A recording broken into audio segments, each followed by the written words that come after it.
Alors aujourd'hui, l'activité qu'on mène ensemble, c'est le 1 heure un thème. Donc c'est le deuxième de l'année 2024. Le premier, il avait été sur Schneider Electric et donc le programme Communities at Work avec Louis-Pierre, Guillaume et puis Claudia Folco. Et donc là, c'est le deuxième 1 heure un thème de l'année. Donc le sujet, c'est comment favoriser un cadre d'échange consistant et engageant pour une communauté de pratique. Le cadre des Production Communities chez Ubisoft, avec Aline Gasparando et Louis Farbos de Luzan. Et donc, moi, je pourrais donc ensuite proposer la vision un peu plus du chercheur. Voilà, donc là, je vais donc vous passer la parole à Aline et Louis. Et donc, je vais arrêter le partage. Eh bien, c'est parti. Avant de lancer l'écran, peut-être très rapidement, déjà, merci Karine. Je vais me présenter, donc je m'appelle Louis et ça fait 5 ans que je bosse chez Ubisoft sur cette mission d'accompagnement des communautés. Et je suis avec Aline. Est-ce que tu veux passer un mot avant que j'envoie mes slides? Oui, allô, je pense que je connais quelques personnes dans les groupes. Moi, je suis Aline. Ça fait 3 ans que je travaille chez Ubisoft aussi avec cette mission de gestion de communauté. Let's go. Alors, ça, je vais le cacher. Et puis, je vais me préparer aussi cet écran. OK. Donc, il y a une vraie culture des partages, une vraie culture du partage chez Ubisoft, qui se retranscrit dans toute notre activité des communautés de pratique. Je pense que personnellement aussi, Aline et moi, c'est quelque chose en quoi on croit au quotidien, que les challenges qu'on traverse aussi dans la vie de tous les jours sont plus simples à gérer quand on parle avec quelqu'un qui l'a déjà connu ou qui pourrait être en train de le traverser. Et au boulot, dans n'importe quelle boîte, ça fait aussi beaucoup de sens. On va vous rappeler un petit peu ce qu'on fait très rapidement. Donc Ubisoft, on fait des jeux vidéo et de tout genre. On en a sorti des dizaines et des dizaines. Il y a des jeux d'aventure, des jeux de combat, des jeux de course mécanique, des contextes historiques, des contextes futuristes. Et ça peut sembler extrêmement divers. Il y a quand même énormément de points communs dans tout ça. C'est qu'il y a des expertises qui se retrouvent dans le design, dans le narratif, dans la création artistique, dans la complexité des projets aussi, des timelines de production qui s'étalent sur plusieurs années avec une multitude de parties prenantes. Et c'est autant d'opportunités pour connecter les équipes qui bossent ensemble. Donc, on va continuer de teaser un petit peu tout ça en vous montrant ce que nous, on a réussi à faire récemment avec nos communautés de pratique. Et puis après, on vous expliquera comment on a fait. On fait des événements on-site où des pairs viennent de 4 coins du monde pour se connecter, trouver un espace safe pour échanger sur leurs pratiques, leurs challenges, rencontrer le management. Plusieurs exemples de communautés qui se sont rencontrées sur les 12 derniers mois ici, là. On fait aussi des learning expeditions où on emmène des groupes d'experts rencontrer d'autres entreprises. On a emmené des communautés rencontrer le Cirque du Soleil à Montréal. On en a emmené d'autres. Rencontrer les organisateurs du festival d'Angoulême et quelques cartoonistes. On est allé à la Fête des Lumières, on est allé au siège de Snapchat à Paris, on est allé dans les studios de la BBC à Londres avec des narrative directors. On est allé aussi dans le domaine aéronautique à Montréal avec des communautés tech. Et on a aussi des très bons feedbacks, donc des membres de nos communautés là-dessus. On arrive à faire passer aussi du temps à des groupes avec le top management sans qu'il y ait des impératifs projets. C'est-à-dire que c'est des vrais moments d'alignement et de proximité entre nos experts et le top management qui bien souvent sont là sur du cadrage stratégique. Mais là, c'est le moment de s'aligner, de se comprendre, de se donner de la visibilité sur les préoccupations de chacun. Et puis enfin, on a des rencontres tout au long de l'année. Parfois, c'est tout simplement des calls online où les communautés contribuent à des chantiers structurels ou passent du temps entre eux pour revoir leurs projets. Donc là, on a les exemples d'art directors, par exemple, ou de creative directors qui se présentent leur vision et discutent entre eux de comment elle pourrait être affinée. Mais on va vous raconter comment tout ça se passe et un petit peu les coulisses, bien sûr. À commencer par Aline, qui va vous parler de notre contexte et qui va essayer de vous mapper un petit peu notre périmètre. Merci Louis, tu as bien teasé. Donc aujourd'hui, c'est un peu la division de la présentation. Je vais vous présenter un peu les contextes d'Ubisoft. Les communautés de production, c'est notre mission, comment on fait notre gouvernance. Et après, on a 2 sessions sur notre stratégie d'animation pour les groupes et comment on mesure la santé et les succès de communautés. Donc, peut-être tu peux aller dans les prochaines slides où je peux prendre... voilà. Donc, comme lui a bien expliqué, notre diversité de portfolio et des jeux, c'est incroyable et on a vraiment belle équipe partout dans le monde. Donc, on a 19 000 employés, plus de 30 studios. Et je pense que dans cette world map, on peut voir un peu plus concrètement où on est aujourd'hui. Donc, on a des studios et aussi des business office qu'on appelle. Donc, c'est les lieux qui sont plus responsables pour les stratégies de marketing, de promotion. Donc, on a une belle présence, Amérique du Nord, Europe, Asie, Amérique latine. Dans les prochaines slides, je vous présente notre travail en fait, donc comment on s'organise dans notre équipe. On gère des communautés pilotées, donc c'est une mission qu'on a reçue dans notre équipe pour vous donner plus une idée concrète de comment ça marche. Donc comme vous avez vu, on a plusieurs studios dans le monde qui ont la mission de créer des jeux. Mais on a aussi des équipes ou sièges qui sont responsables pour des missions plus transverses. Donc, on a des équipes, par exemple, de business and publishing, marketing, brand, finance, legal, IT, et une équipe qui est dédiée au support de la production au niveau du siège. Dans cette équipe, on a les suivis de projets, des équipes, des services transverses et la gestion de la connaissance. Et notre équipe fait partie de cette équipe au siège. Donc, c'est notre mission en fait de piloter quelques communautés de la production. Et si on passe au prochain slide. On a choisi nos batailles et aujourd'hui, comme notre mission c'est de gérer des communautés de la production, on a sélectionné des profils qui sont vraiment importants pour la production de jeux de vidéo. Donc ici c'est une vision très simplifiée de métiers qui sont liés à la production de jeux vidéo. Nous avons par exemple les managing directors, qui c'est la personne qui gère des studios, producers, donc chaque studio va avoir plusieurs productions, chaque production a une producer qui va l'idée en fait les projets. Et pour créer des projets, nous avons 3 importantes missions. C'est la gestion de projets avec les associate producers, tous les enjeux créatifs et vision créative avec les creative directors et les missions qui sont liées à ça. Donc, par exemple, la direction artistique, la direction audio, direction d'animation, narrative, UX, et toute une partie aussi dédiée à la tech.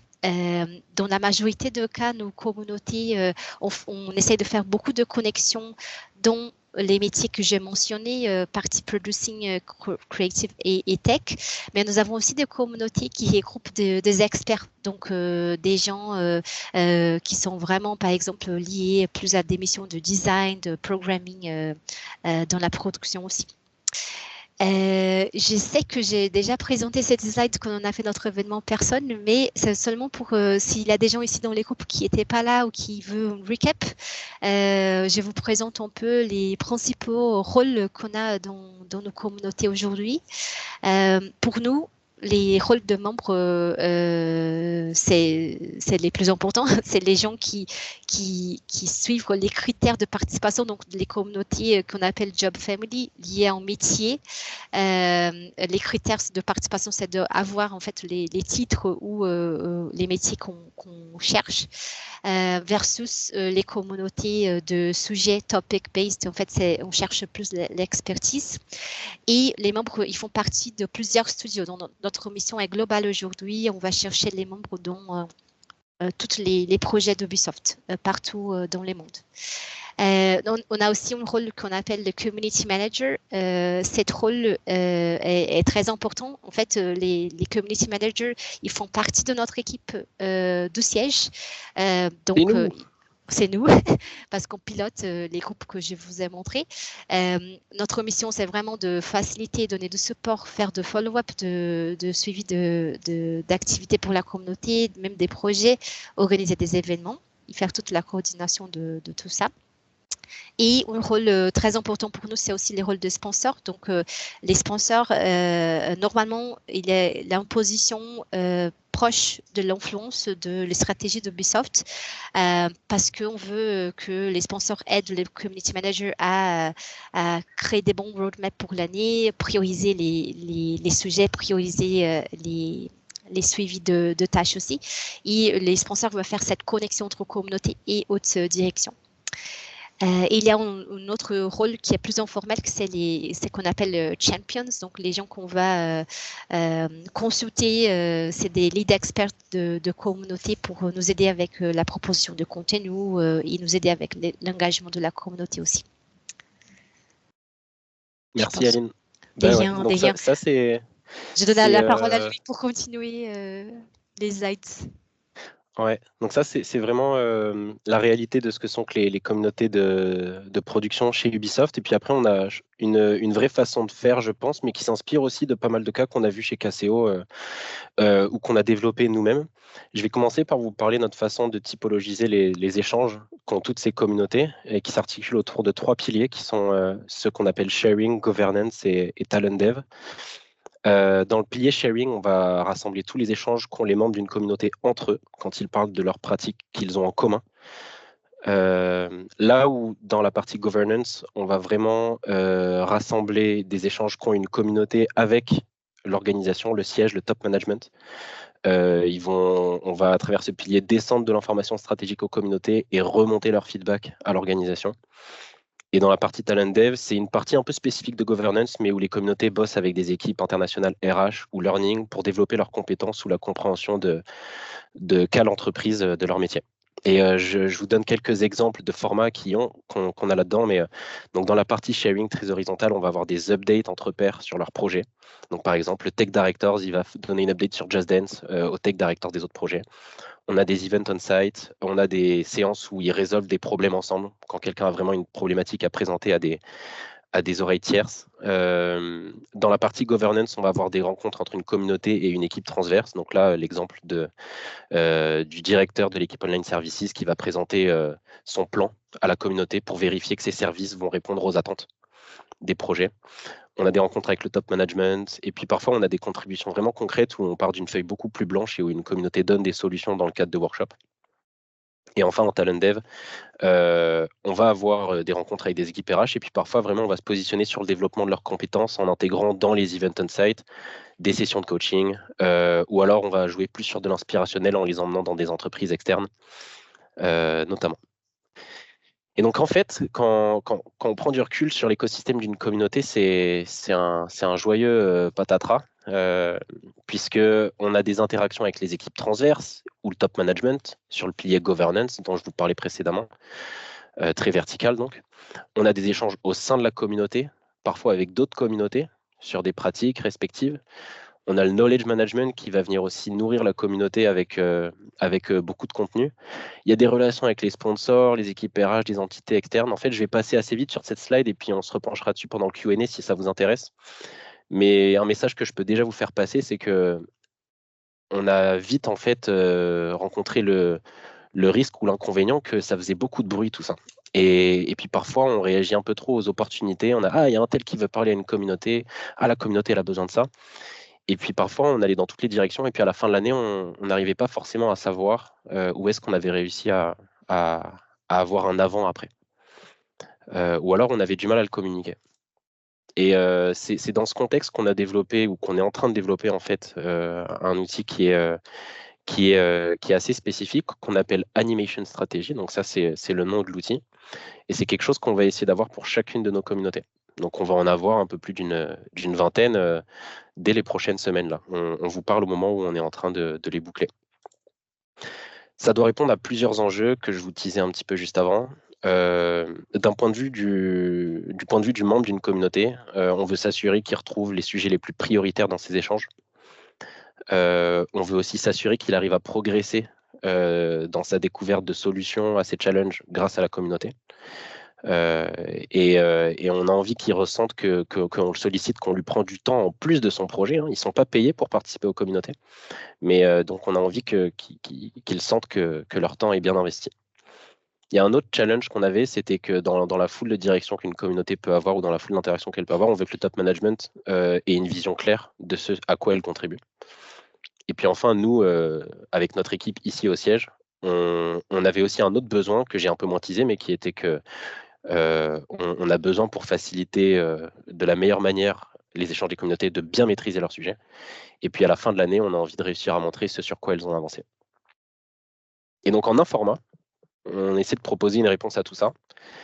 C'est un one-pager, c'est un template qu'on essaie de développer pour l'ensemble de nos communautés et qui va venir en fait définir tout simplement les priorités des échanges sur chacun des 3 piliers que je vous avais présentés, sharing, governance et talent dev, les enjeux des communautés. Donc dans le sharing, on va essayer de lister les pratiques sur lesquelles il faut donner de la visibilité en priorité pendant les échanges d'une communauté. Et donc on va lister pour chaque communauté des pratiques spécifiques et puis des livrables clés qui sont associés à ça. Ça peut être par exemple structure d'une équipe, la roadmap d'un projet. Et ça va nous aider parce qu'en tant que community manager, quand on prépare une intervention d'un membre de la communauté, on arrive à lui dire c'est de ça dont tu devrais parler pour susciter l'intérêt de la communauté.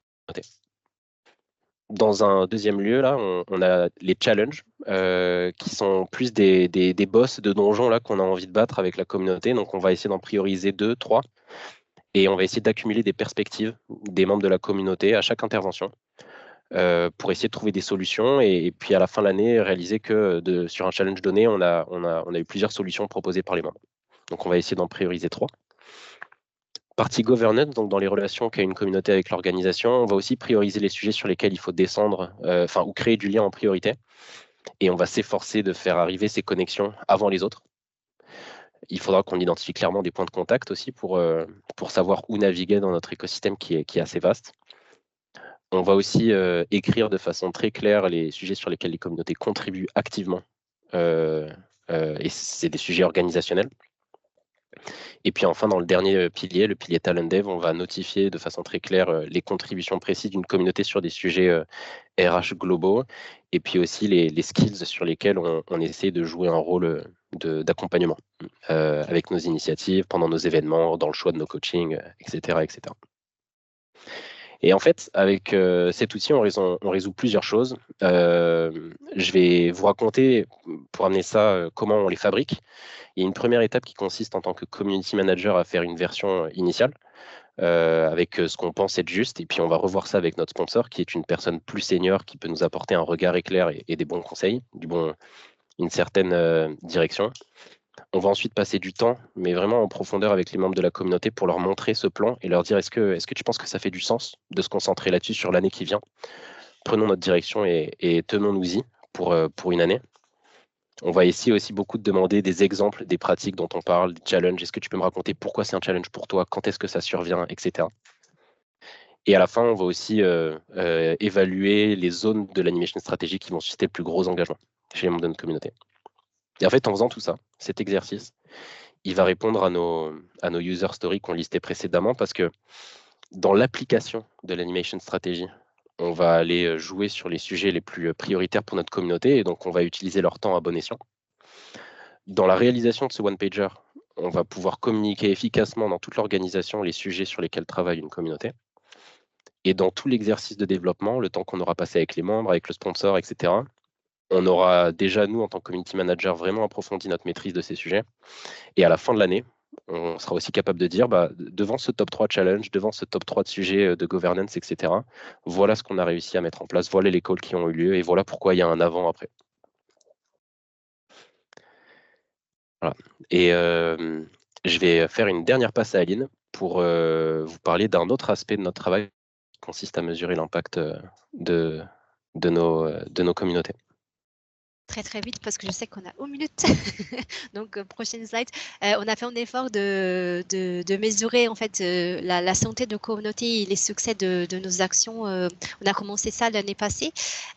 Donc en fait on mesure par rapport à les piliers que lui a présenté déjà au début de la présentation. Donc dans les partages, est-ce qu'il y a les reuse qu'on dit de la connaissance dans la communauté? Est-ce que les membres sentent qu'ils ont plus de visibilité dans d'autres projets? Sur l'aspect gouvernance, on mesure aussi les supports de sponsors, s'il y a l'impact aussi dans les discussions. Dans la partie talent dev, on essaye de checker aussi l'impact de développement des skills. Mais on a aussi un quatrième pilier qui c'est plus lié à l'engagement. Donc, on essaye de sentir aussi s'il y a la confiance entre les membres, les dynamismes de sharing calls et si les community managers font un bon travail de suivi de la communauté. Donc, dans les prochains slides, on va voir un peu les résultats de ça. C'est un effort une fois par année qu'on fait où avec chaque communauté, on pose des questions concrètes sur les 4 piliers et après on va voir vraiment l'évolution. Donc comme on a fait déjà cet effort en 2023 et en 2024, on voit aussi un peu une évolution de chaque question et on voit aussi s'il y a en fait l'opportunité d'améliorer dans quelques aspects pour toutes les communautés, s'il y a des enjeux qui ont fait bien, mais peut-être qu'on pourrait pousser un peu plus pour l'année prochaine. Donc, si jamais vous avez des questions spécifiques sur cette partie, on est très ouvert à répondre après. Je sais qu'on avait 20 minutes. On a essayé de tout montrer très objectivement, mais je sais qu'il y a une partie encore questions-réponses. Donc, voilà, on peut l'utiliser si jamais vous voulez. Très bien, merci beaucoup pour la présentation et puis pour la tenue du timing, c'est parfait. Merci. Alors, ensuite, avant de passer à la partie questions, on va vraiment garder 20 minutes, même un peu plus pour les questions. Donc, je vais vous présenter un peu mon éclairage un peu par rapport à la présentation d'Aline et de Louis. Alors, je vais vous partager mon écran. Je ne sais pas si vous le voyez, je vais essayer de le mettre en plus grand. Est-ce que vous voyez bien? C'est assez grand, oui. Parfait. Ouais. Ok, très bien.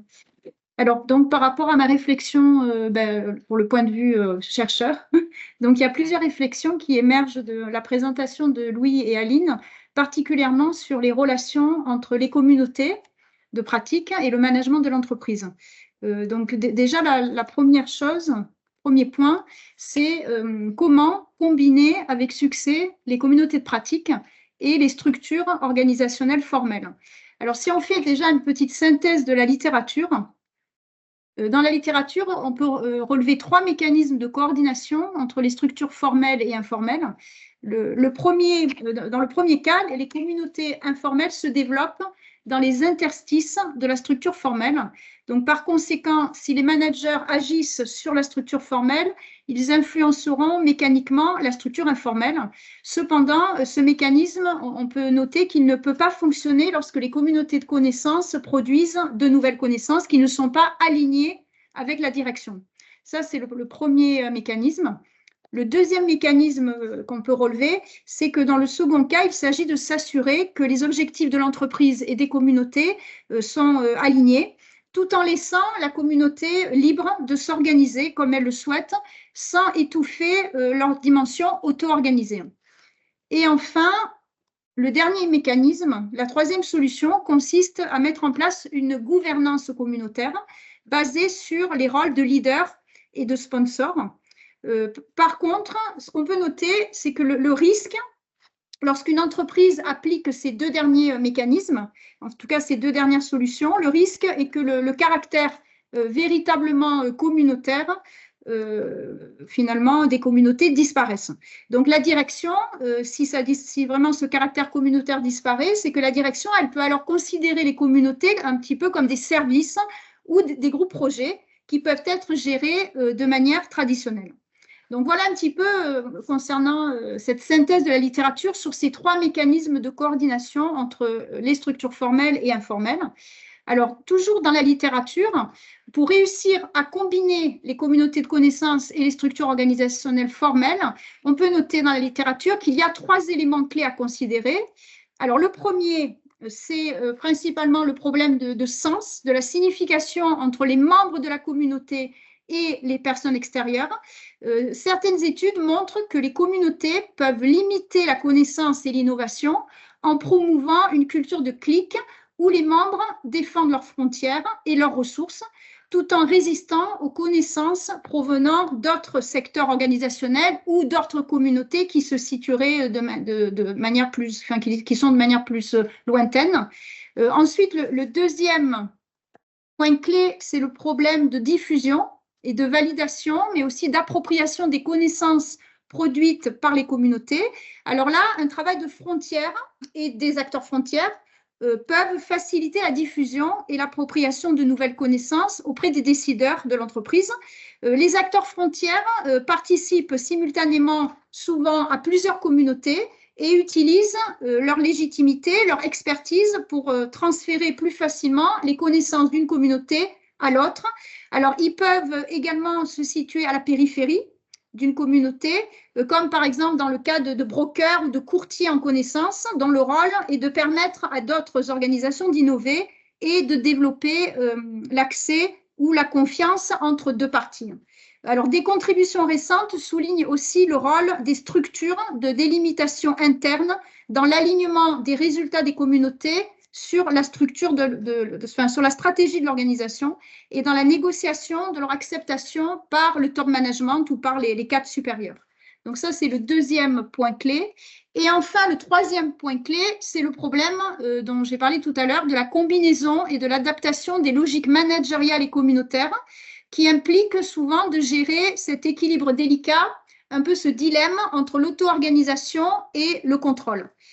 Alors, effectivement, il est important de gérer cet équilibre pour éviter le risque de tuer la nouveauté de la production de connaissances et de dévitaliser l'innovation, tout en quand même préservant l'autonomie et le fonctionnement interne des communautés. Alors, les communautés, elles peuvent être des espaces souvent qui divergent de la stratégie de l'entreprise, où l'innovation va prendre un sens différent, ou encore où les connaissances produites, elles peuvent souvent rester piégées et ne pas atteindre forcément l'extérieur de la communauté.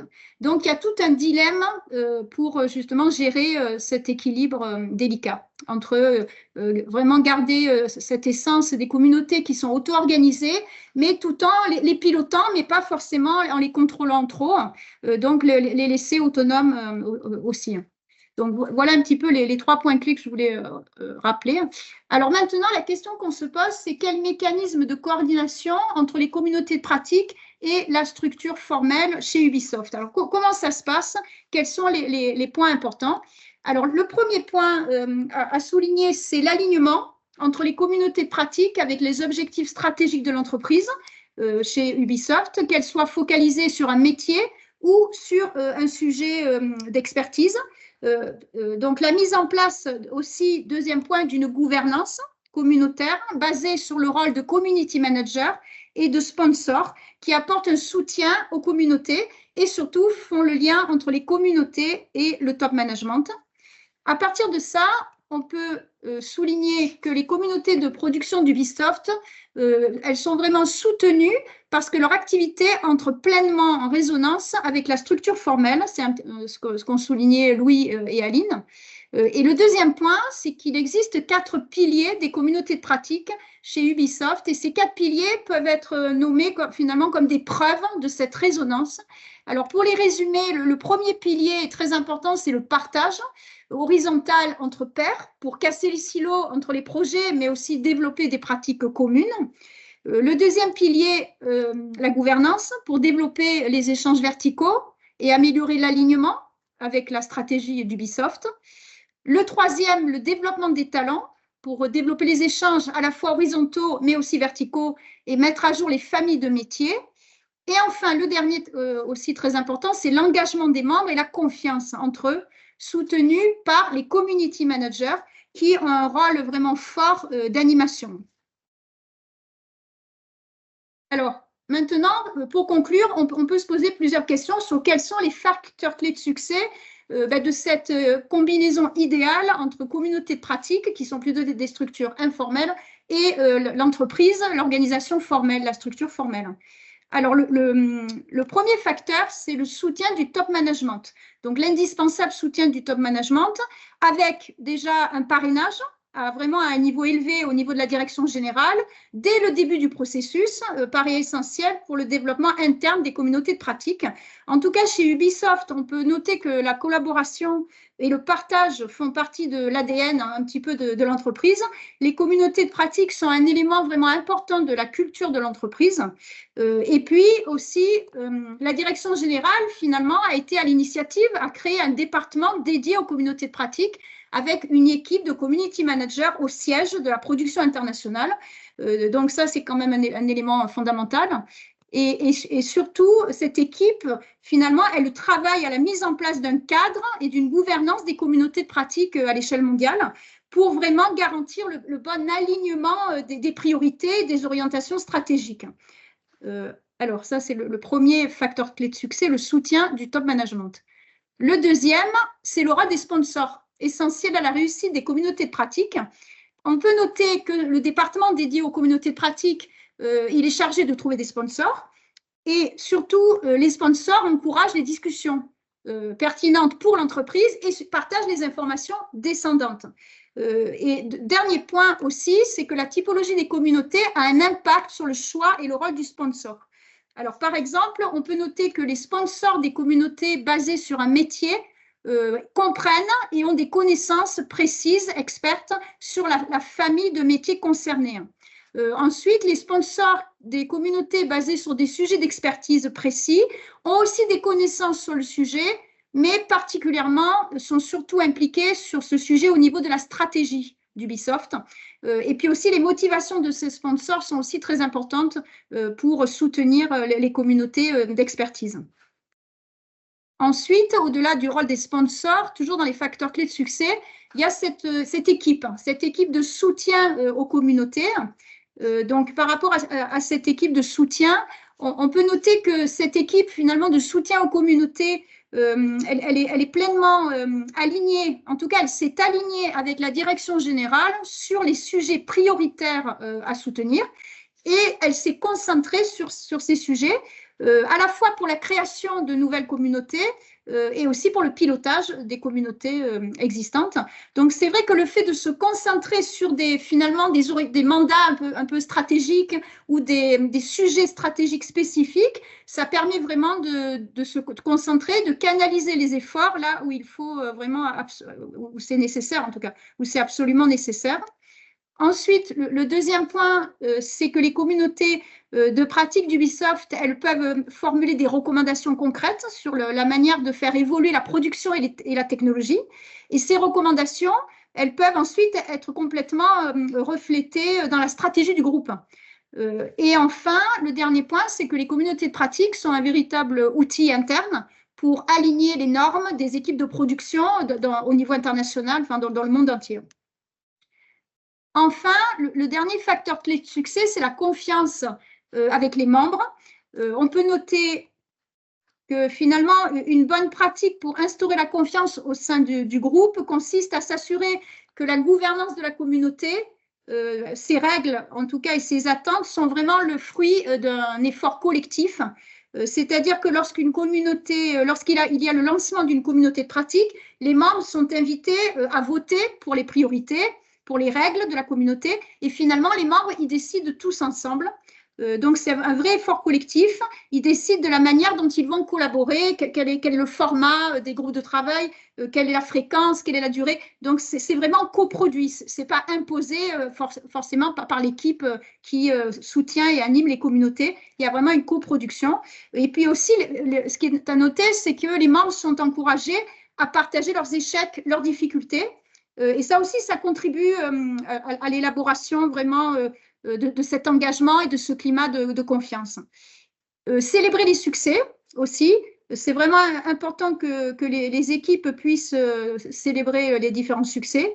Et enfin, la mise en place de rituels au sein des communautés, par exemple des réunions, des groupes de travail, vraiment des éléments importants, des événements réguliers pour que ça puisse aussi, c'est vraiment essentiel pour la construction d'une relation qui est forte et qui est basée sur la confiance.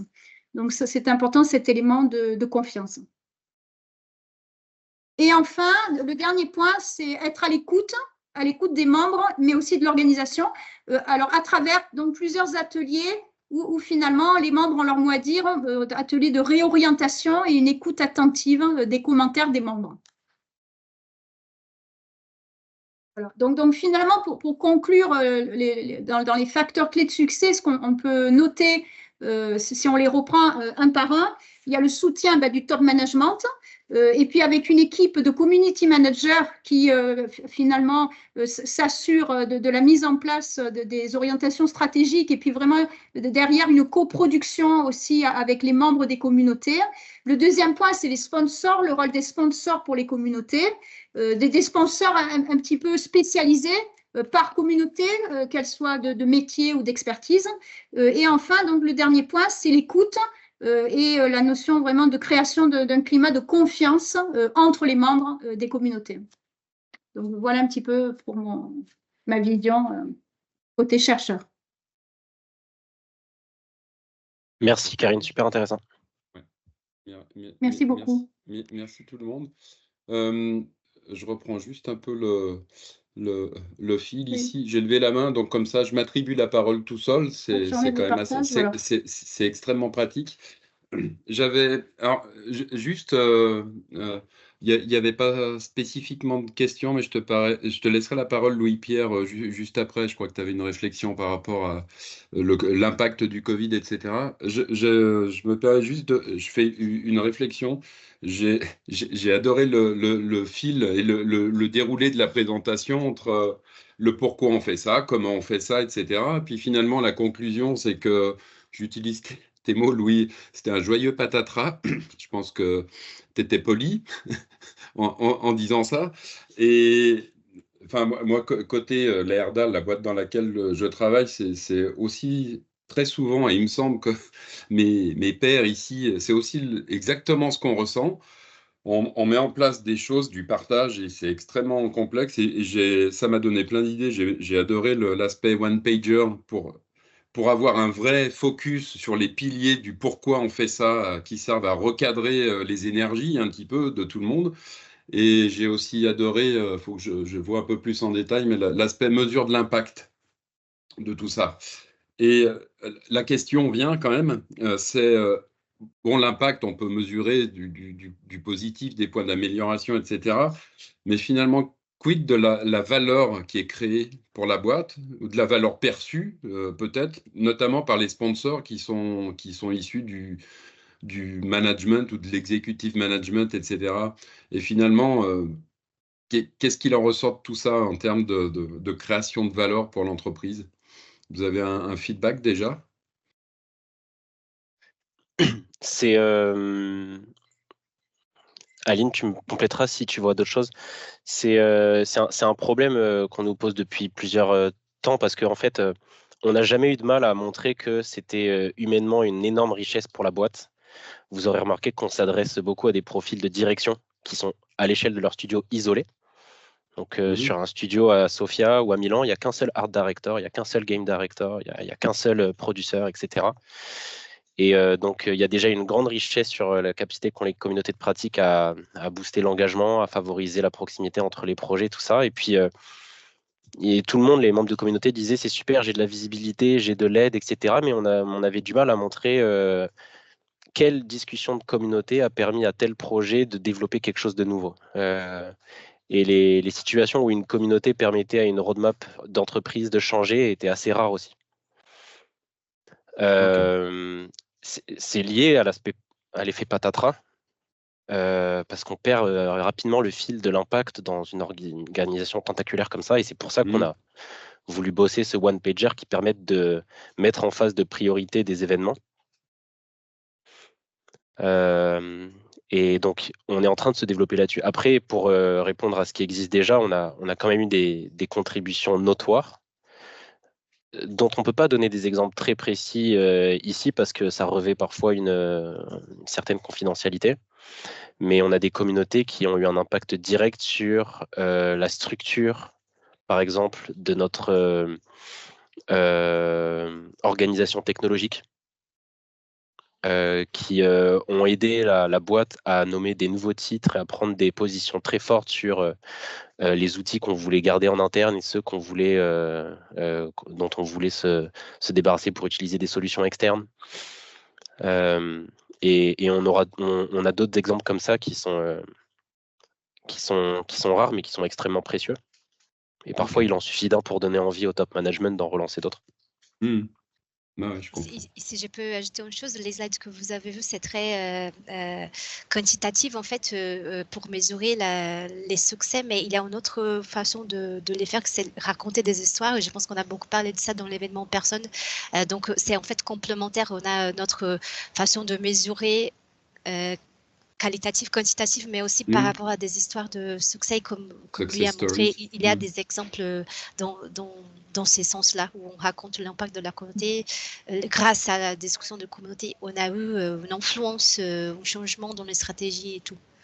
Ok, non, très clair. Je sais bien que la création de valeur n'est pas si facile que ça à démontrer tangiblement. C'est pour ça que je pose la question, parce qu'on s'était posé la question aussi au sein du KCO de comment on peut mesurer la création de valeur. Ok, merci. Je passe la parole. Oui, pardon. C'est aussi pour ça qu'on a commencé à faire des surveys et on a fait la deuxième itération cette année. Et d'ailleurs, on s'est fortement inspiré de modèles partagés au sein de cette communauté aujourd'hui là. Ok.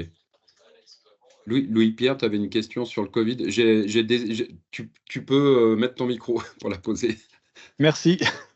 Tu m'as autorisé à parler. Oui, non, j'ai une question parce que j'ai entendu parler qu'à Montréal, avec le Covid, ça fait tout un pataquès parce que justement, les gens qui étaient habitués à se voir fréquemment, à avoir des interactions sur place, dans le fameux top floor avec les restaurants où ils cuisinent le soir, et donc ça marchait super bien. Le Covid a fait planter tout ça parce que les gens étaient chez eux et voulaient pas rentrer, disons, au bureau.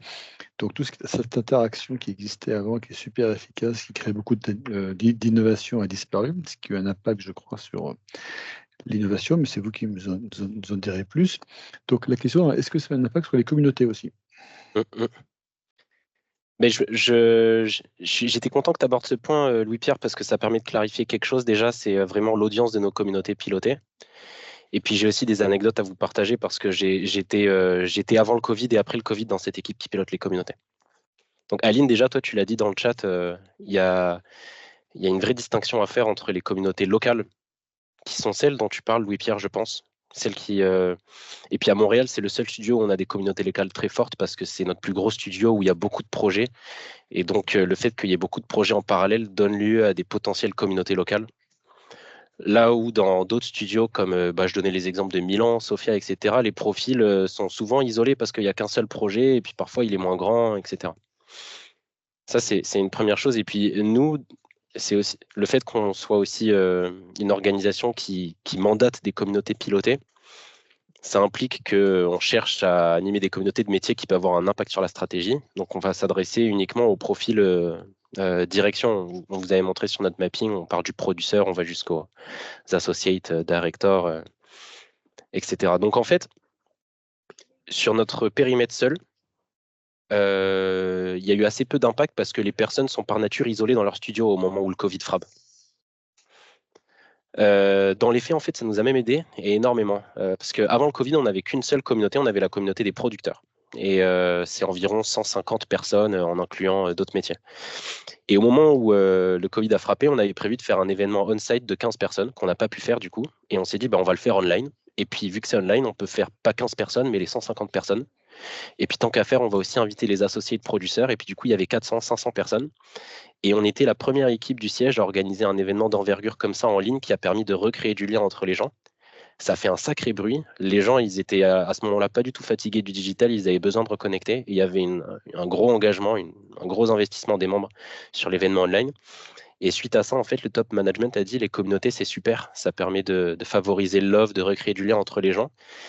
Et depuis le Covid, on est passé d'une communauté de producteurs à plus de 20 communautés. On s'est étendu sur les communautés tech, brand, créa, etc. etc.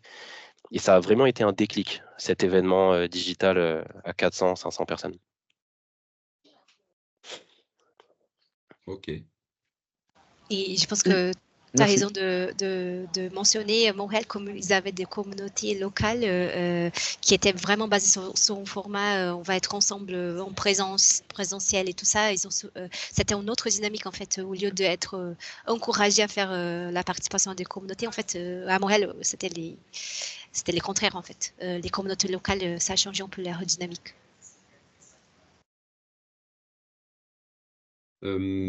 Ok, merci. Claude Gourand, je te passe la parole si tu veux poser ta question. Et merci.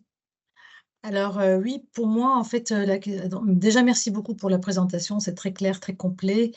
Bravo. Ma question, elle est sur les communautés pilotées.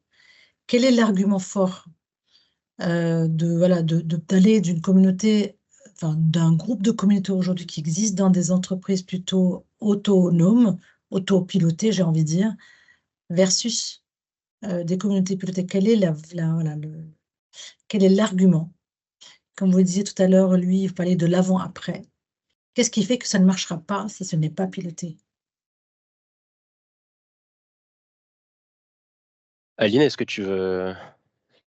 Peut-être que c'est un cas très, très particulier de Ubisoft, mais une chose qu'on a noté, on a aussi des communautés autonomes qui existent chez Ubi, mais comme il n'y a pas un travail de suivi, en fait, il n'y a aucune obligation, c'est des travails un peu bénévoles. On voit que la fréquence, niveau d'implication des leaders, de membres, c'est difficile. Comme nous, on pilote des communautés, on a une intention, une attente aussi de top management. On a vraiment de suivi et on s'assure qu'il y a des activités une fois par mois, que s'il y a des attentes pour un aspect de la gouvernance, qu'on va chercher l'information, qu'on va faire de suivi. Donc, pour nous, en fait, c'est plus... il y a des métiers qui sont très importants, comme lui a mentionné, les producers, les tech directors. Donc, c'est les gens de métiers qu'on veut s'assurer qu'il y a de l'échange parce qu'on sait du potentiel en fait, de collaboration pour la gouvernance, pour l'innovation et tout ça. Donc, c'est plus dans notre cas, on veut s'assurer qu'il y a des échanges fréquents, qu'il y a un suivi. Et c'est pour ça qu'on pilote ces groupes. C'est en sélection. On n'a pas de temps de faire tout. Il y a plein de métiers qui ne sont pas dans la liste, mais on a fait des choix pour avoir beaucoup d'impact. Donc, dans notre cas, c'est très, très particulier, mais c'est ça. Ouais, il y a une vraie notion de contexte parce que nous, s'adressant à des métiers qui ont un gros niveau de contribution, qui font déjà des semaines très denses, on l'a remarqué sur des exercices où on essaie de leur donner un peu plus d'autonomie, ça avance pas parce qu'ils n'ont pas le temps de le faire. Et comme c'est des livrables qu'on valorise, on réalise qu'on a besoin de leur mâcher le travail, de leur donner des cadres d'échange, de leur faire gagner du temps. Et puis après, sur l'aspect historique, la première communauté, c'est les producteurs. Elle a été demandée par la personne qui était à l'époque VP Production, qui faisait le monitoring de tous les projets un par un. Et puis il s'est dit, mais en fait, tous les producteurs, ils bûchent sur les mêmes problèmes. Et puis, j'ai pas toujours la réponse. Et plutôt que de dupliquer 15 fois le brainstorming avec les projets, on va les rassembler. Et puis, par contre, c'est nous qui avons la visibilité sur c'est quoi les problèmes communs. Donc, on va les rassembler, on va leur dire, on pense que vous avez besoin de parler de ça. Donc, c'est parti de cette historique. Puis après, ça s'est développé sur ce contexte aussi. Ok. Et puis, ça marche bien puisque si vous regardez les métriques du survey, là, les résultats, en 2024, le métrique le plus apprécié par les membres de communauté, c'est la contribution du community manager. C'est le tout premier de la liste.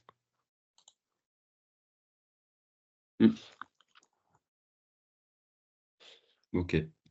C'est bon, Claude, tu as ta réponse? Oui, tout à fait. Merci beaucoup. J'aurais besoin de développer plus tard, mais peut-être on peut prendre... Avec plaisir. Oui, merci. Bon, alors, il y avait une question de Nicolas. Nicolas, si tu veux poser ta question. Puis après, Karine, je te passe la parole. Puis après, on va être limité par le temps pour prendre d'autres questions. Oui, merci Franck. Merci Aline et Louis pour la présentation qui était était excellente. Moi, j'avais une petite question. Alors, je trouve ça très intéressant, cette approche des stratégies d'innovation. Mais ma question est plus liée à une temporalité. Qu'est-ce qui fait que, dans la mesure où les communautés de pratique chez Ubisoft, c'est pas quelque chose de nouveau et a priori, c'est une pratique plutôt rodée. Qu'est-ce qui fait que soudainement, si je peux me permettre, vous décidiez de formaliser cette approche-là par une stratégie d'animation par communauté? C'est plus pour essayer de convaincre peut-être de nouveaux membres de rejoindre les communautés? Peut-être que c'est plus pour faciliter les échanges avec le top management? Quelle est en fait la stratégie derrière la stratégie d'animation pour vous? Je pense que je l'ai. Celle-là, Aline, je l'ai un petit peu parce que dans la façon dont ça s'est passé aussi, c'était que à la base, c'est un outil que j'avais au moment de gérer des communautés voulues développer pour m'aider moi à être plus consistant et à rebondir sur les mêmes sujets avec des fréquences plus resserrées. Et donc, c'était vraiment au bout de 3-4 ans de gestion de communauté que je m'étais dit ça, je pense que ça va m'aider à aligner tout le monde, à être plus consistant, à mesurer plus d'impact et à augmenter nos chances en étant focus, mieux progresser. Et j'ai eu un bon feeling auprès des parties prenantes des communautés que j'ai accompagnées à ce moment-là. Et puis j'ai changé de mission l'été dernier en prenant cette fois celle d'accompagner l'équipe des community managers et donc je les ai invités à adopter le même format. Et je pense que les utilités, voilà, je me demande s'il y en a peut-être une que tu comprends moins que d'autres ou sur les user stories là que je listais sur le screen que je t'ai mis dans le chat. Peut-être qu'on pourrait creuser l'une d'entre elles qui est peut-être moins évidente. Mais j'espère t'avoir déjà donné quelques insights et puis tu me diras si tu veux te pencher sur l'une en particulier. C'est bon, j'ai globalement ma réponse, mais par contre avec plaisir pour pouvoir se pencher plus en détail sur l'ensemble, puisque c'est quelque chose qui m'intéresse beaucoup, surtout dans la mesure où c'est un peu dans cette approche-là que je pêche sur les projets où je bosse et dans lequel on essaye d'instituer des communautés de pratique. Merci beaucoup. Ok. Merci alors, Nicolas. Nicolas, pas la semaine prochaine parce que Louis et Aline, ils sont bien blindés la semaine prochaine. Dernier, Karine. Oui, j'avais une question justement parce que quand on avait échangé tous les deux, enfin en tout cas tous les trois plutôt avec Louis et Aline, j'avais repéré que en fait les sponsors, c'était pas forcément les mêmes types de sponsors pour les communautés métiers que pour les communautés basées sur des sujets d'expertise. Et donc j'avais une question sur ça. Comment vous les définissez ces sponsors? Quels sont les profils de ces deux sponsors? Donc voilà, j'avais cette question pour avoir plus d'informations. Peut-être que j'ai des exemples concrets. Par exemple, si on pense à la communauté Art Directors, c'est naturel qu'on va vouloir quelqu'un qui a la connaissance artistique, parce que sinon, en fait, la contribution va être pas aussi riche.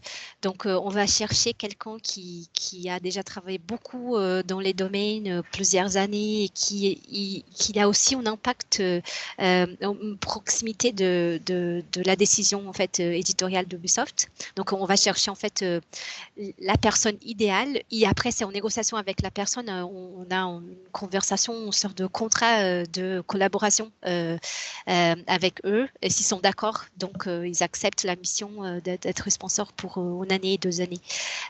Dans les cas des sujets comme par exemple l'intelligence artificielle, c'est important que la personne a envie de parler de l'intelligence artificielle, qui a la connaissance, expertise, mais aussi pousser les sujets un peu plus loin. Donc, c'est une attente un peu différente de ce que j'ai montré pour les art directors, par exemple, parce que c'est un sujet et normalement, la personne, elle doit aussi avoir cette vision dans les prochaines années, qu'est-ce que je veux encourager comme conversation et tout. Donc, c'est la petite différence qu'on fait, mais on va aussi, c'est les mêmes travaux de négociation avec la personne, voir si elle a l'intérêt, si elle est d'accord avec la collaboration. Et ça ne veut pas dire que les profils qu'on a choisis cette année, ça va être les mêmes profils l'année prochaine. Ça va dépendre en fait de la disponibilité de la personne et si elle a les critères qu'on cherche. Très bien. Merci beaucoup. Ok. Merci. Bon, je regarde l'heure, on a dépassé de 5 minutes. Ouais. Ce qui est pas si mal, hein, quand même. C'est pas mal. Ce qui est pas si mal. On a bien géré le timing. Enfin, bon, j'ai posté un questionnaire de feedback, c'est très très simple, basique à remplir, mais ça va nous permettre, ça peut permettre à la fois éventuellement de poser des questions, mais n'oubliez pas, le chat est toujours disponible, hein, dans le Teams si jamais il y a des questions que vous souhaitez poser, notamment au groupe. Après, Louis, Aline, Karine peuvent rester dispo pour des choses plus tête à tête. Avec plaisir. Si besoin. Un grand merci Aline et Louis, c'était une super présentation. Merci pour votre temps parce que je sais qu'en ce moment, il y a pas mal d'autres priorités chez Ubisoft. Ouais, on a 4 événements la semaine prochaine. Donc, et merci beaucoup pour toute la préparation et pour la collaboration praticien-chercheur. Et puis merci Karine pour ton œil aiguisé de chercheur aussi. Voilà, passez tous une bonne soirée. Oui, Louis. Merci à la communauté aussi. On a adoré le partage de Schneider. Moi, j'ai pas pu assister au précédent, celui qu'il y a eu entre le nôtre et Schneider, mais j'étais en congé. Mais c'est vraiment super précieux ces échanges. Et merci pour l'énergie que vous mettez là-dedans. Ok. Mais merci beaucoup. Et puis peut-être on se retrouvera le 21 et 22 mai à Grenoble pour le symposium KCO. Si vous êtes avec nous à Grenoble. Ça sera merci Karine. Sur les communautés et l'innovation collaborative. Merci à bientôt. À tous, passez merci une bonne beaucoup. soirée. À bientôt. Merci beaucoup. Merci Aline, merci Louis, merci à toutes et tous. Ciao, ciao. Ciao, ciao. Ciao.